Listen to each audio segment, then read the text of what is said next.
when we're bringing people together, be that a family or enthusiasts in our neighborhood, we can notice that rituals can be more powerful than people know. An example that stands out in my mind, which I like referring to, is I was visiting a military base in the United States some years ago.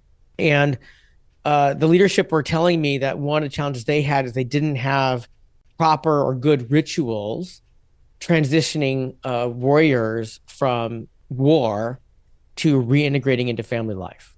That they largely land, there's something very perfunctory in a school gymnasium, and then boom, they're back with their families.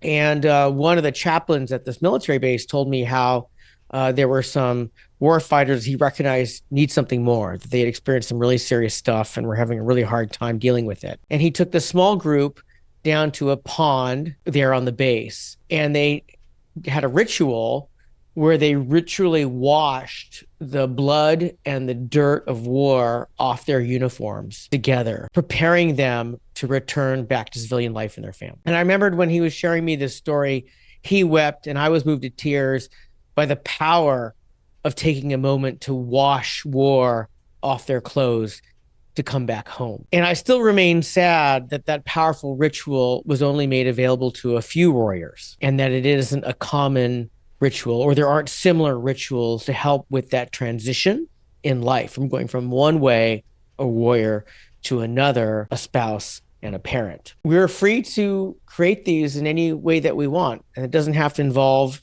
gore, and it doesn't have to involve ritual washing. There's something you talk about in the book, which is ritual silence. Can you explain that concept and what that means? Yeah, I've noticed in our culture when there's a great loss, maybe a death or a tragedy for an organization, there's a seemingly instinctual longing for taking a moment of quiet. And what we can recognize in that is rituals are a time that's special. Special is different from normal time. So if a place is normally loud, then quiet is special. If a place is often quiet, then loud is special. Similarly, if a place is usually cacophonous, a lot of conversations going on, then melodious is special. So that longing for a time of quiet during loss can be seen as a way of wanting to honor and acknowledge this is a different time, in this case, a sad time. And one of the ways we can do that is by making the space special, by making it quiet. And that's a perfectly good way to use silence, and a perfectly good way to punctuate a moment of honoring something that's changed. But it's not the only way. You talk about different types of ritual, and I want to go through some of these and have you give examples and explain what they are.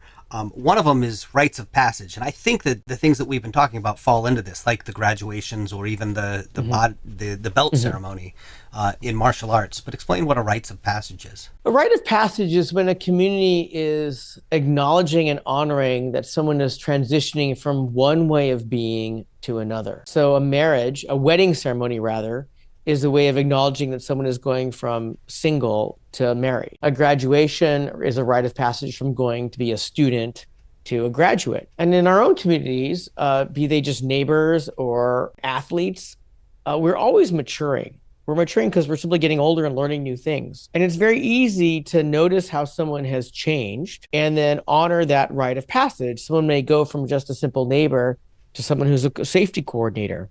And there could be a very simple, fun ritual honoring that person has stepped up to be a leader in the community to keep the neighborhood safe in a disaster.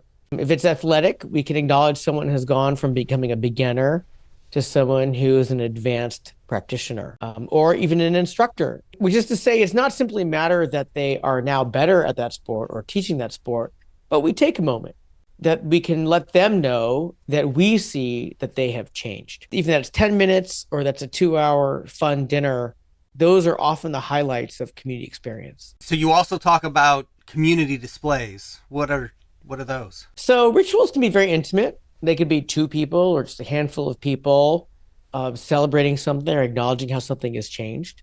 But very often when we talk about bigger communities, there are rituals that bring everybody together, or at least invite everybody together. And those can be important because then members can see that they're part of a much bigger community. That bigger community might fill an auditorium, or it might fill a stadium, or it might fill, days of activities. One thing that comes to my mind is athletes work for years to become Olympic athletes. And the opening ceremony in a large stadium where the athletes are invited to parade in is a very inefficient use of athletic time. They're not sleeping, they're not training, they're not building up their nutrition. They're literally standing around waiting to process, and they process. But that ritual of the athletes processing into a stadium gives them a chance to see that they're part of this athletic community that has trained for years to participate in the Olympic Games. Which brings us to another point of rituals. One of the things that make rituals powerful is that they're inefficient. When we see rituals happen, be they graduation ceremony or birthday ceremony or the Olympic Games, usually all the time we can notice it's a really inefficient use of time if we just want to get something done. As I said, it's inefficient to ask thousands of athletes to dress up in special uniforms and walk around a stadium.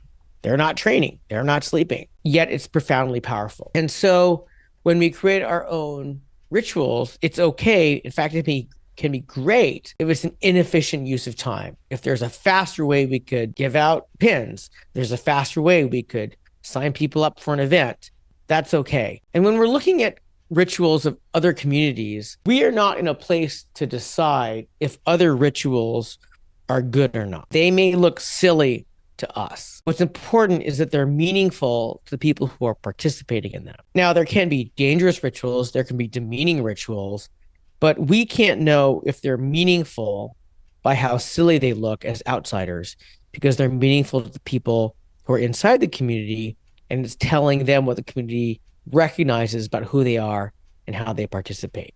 We're talking about meaning again. And in our last conversation, we talked about symbols and tokens and how important they were to conveying meaning. And as you're talking about each of these rituals, I'm picturing them in my head, and I'm realizing that what I'm picturing are those symbols and those tokens. I'm picturing the belt in the martial arts ceremony. I'm picturing the cap, the tassel, the diploma. I'm picturing the torch and the flags of the different countries. Can you talk a little bit about the role that symbols and tokens play in rituals? Yeah, they're not necessarily required. There can be fantastic rituals between an elder and students that involve no symbols and tokens.